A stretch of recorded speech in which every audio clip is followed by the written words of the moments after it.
something happened in the last decade that nobody's talking about. Men over 60, the ones who used to chase, compete, and prove themselves, are walking away from dating entirely. Not angry, not bitter, just gone. And women are starting to panic because playing hard to get only works when men want to get you. And here's the problem. Most men over 60 don't want to get you anymore. Not because you're not attractive, but because the cost of winning is higher than the prize. And I'm about to show you exactly what I mean. So let's talk about what changed. The game used to be simple. Woman plays hard to get, man chases harder, he proves himself, he wins, she rewards him. Everyone's happy. That was the deal. But somewhere along the way, the deal broke. And men started asking themselves a question they'd never asked before. Is this actually worth it? And when they looked at what they'd be walking into when they really examined the modern dating pool, the answer kept coming back the same. No. Now, it's not because they're afraid of commitment, or because they're broken or damaged, but because the dating pool after 60 isn't full of opportunities. It's full of landmines. And men decided their piece is worth more than the risk. So let me walk you through exactly what men are seeing. The landmines that made them stop chasing and start walking away. The first landmine is the recent feminist entitlement without reciprocity. I know a man who went on 3 dates with a woman. She talked nonstop about equality, how she doesn't need a man, how she's independent and strong. Then the check came. She looked at him, waited, expected him to pay all 3 times. And he asked her once, "I thought we were equals." She said, "We are, but you're still the man." He never called her back. Women want traditional benefits, protection, provision, leadership, without offering traditional respect, support, or appreciation. They want to be independent and taken care of, strong and pursued, equal and elevated. Men are tired of the contradiction, so they stopped playing. Now that's frustrating, but at least it's predictable once you know the pattern. What's worse is when the games never end, and I mean never. And that brings us to the second landmine. The games never stopped. You see, playing hard to get used to be a courtship strategy. Now it's a permanent personality trait. She doesn't text back for days. She cancels plans last minute. She keeps you guessing about where you stand. She flirts with other men to make you jealous, and when you pull back, she accuses you of not trying hard enough. I talked to a man in his 60s who said, "I spent 40 years dealing with games in my first marriage. I'm not doing it again. I'd rather be alone." And he is, and he's fine. Now, you might be thinking, okay, those are bad. But surely not all women are like that, and you're right. But here's where it gets even worse. Because what I'm about to tell you isn't just annoying or frustrating. It's financially devastating. I'm talking about the third landmine, divorce devastation. Now, for many men over 60, they have either been divorced or watched their friends get destroyed by it. They've seen men lose their house, their retirement, their kids, and their dignity in family court. A man I know got divorced at 62. Married for 35 years, she got bored, filed, took half his pension, half the house, and the judge called it fair. He's 70 now, still working because his retirement got cut in half. And women wonder why he's not interested in remarrying. Why would he risk it again? But at least financial loss is something you can see coming. You can prepare for it. You can calculate the risk. What you can't prepare for is the next one.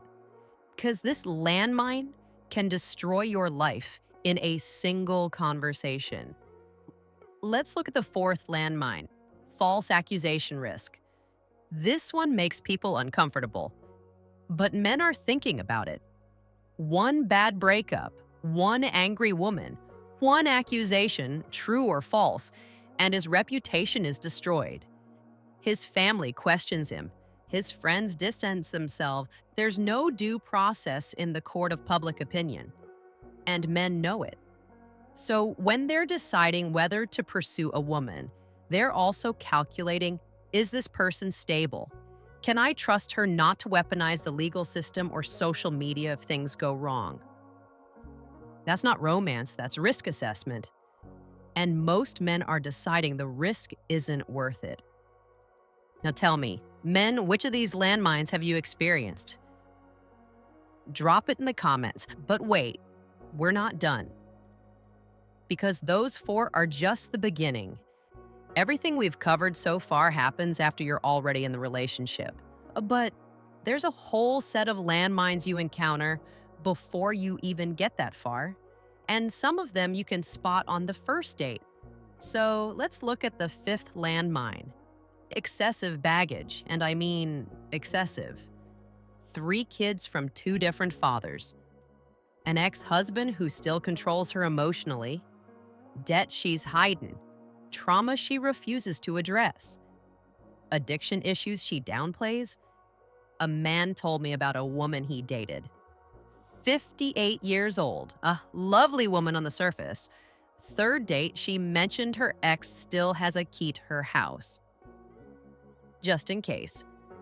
4th date, she casually mentioned she owes $60,000 in credit card debt. 5th date, she asked him to co-sign a loan.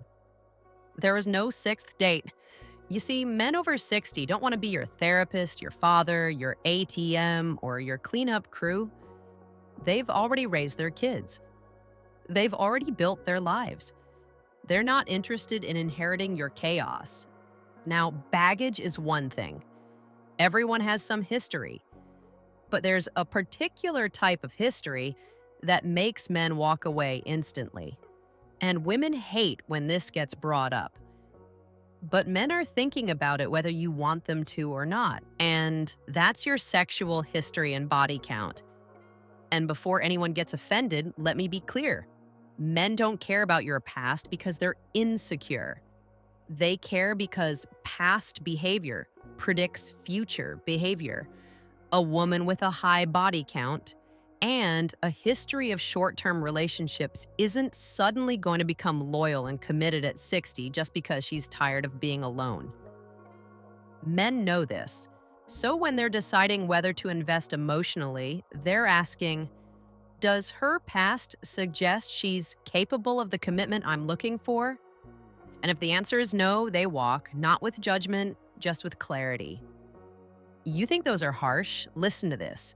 Because what I'm about to tell you is the one that makes men laugh out loud at the audacity of it all. It's the disconnect that's so absurd, men can't even get angry about it anymore. They just shake their heads and walk away. I'm talking about your unrealistic standards while offering very little. I see this constantly. A woman who's overweight, broke, bitter, and has 3 kids wants a man who's fit, financially stable, emotionally available, and has no baggage. She wants a high-value man. But she's not a high-value woman. And men are finally saying it out loud. What are you bringing to the table that justifies what you're asking for? Silence. Because the truth is, many women stopped investing in themselves years ago. Stopped staying fit. Stopped being pleasant. Stopped offering anything beyond I exist. Now prove you're worthy of me. And men are responding with the most powerful word in their vocabulary. No. But even if you find a woman who's reasonable, who's invested in herself, who doesn't play games, there's still one final landmine that stops men cold. And this one isn't about her personality or her past. This one is about the system itself, the legal framework that turns a relationship into a liability. And that's the legal and financial entanglement risk. Marry her, and you're legally tied to her debt, her decisions, her family drama. Live with her, And in some states, you're common law married whether you wanted to be or not. She gets sick. You're responsible. She makes bad financial decisions. It affects your credit. She has family drama. It invades your peace. Men are looking at all of this and thinking, I worked my whole life to build stability. Why would I risk it now? And they're not. They're protecting what they built, and they're not apologizing for it. Now, here's what nobody wants to admit. Women made this bed. Not all women, but enough that men stopped being able to tell the difference. For decades, men were told, chase her, prove yourself, be a provider, be a protector, be a leader. And if you do it right, she'll respect you. They did it, and she didn't respect them. She resented them. She divorced them. She took half. She told them they were toxic. She celebrated their struggles. So men stopped chasing, not out of spite, out of self-preservation. And now women are asking, where are all the good men? I'll tell you where they are. They're at home, in their workshops, on their boats, in their gardens, living peacefully, building things, fishing, reading, spending time with their grandkids. They're not in bars trying to prove themselves. They're not on dating apps getting rejected by women who aren't worth their time. They're not chasing women who play games. They're choosing themselves. And for the first time in their lives, they're realizing that peace feels better than partnership. And here's the thing men need to hear. You're not a weakling for walking away. You're not a failure for choosing solitude. On the contrary, you're protecting your peace. And that's the smartest thing you can do. You tried. For decades, you tried. You chased, you provided, you protected, you sacrificed. And what did you get? Disrespect, divorce, drama, risk. So you stopped. And that's not weakness, that's wisdom. You don't owe anyone your time, your energy, your resources, or your peace. Not anymore. You've earned the right to choose yourself. And if that means staying single, staying free, staying unburdened by someone else's chaos, then do it. With zero guilt. By the way, for men over 60 who have chosen to care about themselves now more than ever, I have a free newsletter where I share exclusive information and guidance to help you live stronger, healthier, more magnetic, and happier after 60.